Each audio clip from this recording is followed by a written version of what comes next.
जय श्री राधे।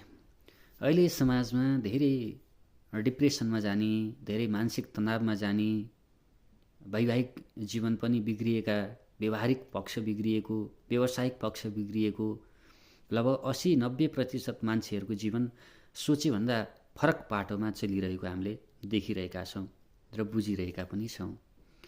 त्यो किन भएको हो त? कतै हामीले कुण्डली मिलान नगराइकन विवाह गऱ्यौँ, लग्नको मालिक कहाँ छ, सप्तम भावको मालिक कहाँ छ, वैवाहिक जीवनको प्रभाव कस्तो छ, चन्द्रमाको अवस्था कस्तो छ, बृहस्पतिले कुन खालको चाहिँ प्रभाव दिइरहेको छ र मङ्गल ग्रहले के छ, बुढाबुढी बिचको सम्बन्धलाई चाहिँ मिठास बनाउँछ कि बनाउँदैन, यी प्रभावहरू हामीले कतै नजुराइकन मिलान नगरिकन विवाह गऱ्यौँ कि?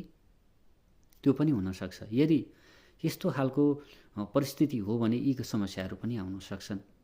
भने यो गर्नको लागि नितान्त कुण्डली हेर्नै पनि रहन सक्छ। यदि गुरुहरूलाई सम्झन चाहनुहुन्छ भने हाम्रो चन्द्र ज्योतिष कार्यालयमा सम्पर्क गर्न सक्नुहुनेछ, नभए यही नम्बरमा पनि हजुरले कन्ट्याक्ट गर्न सक्नुहुनेछ।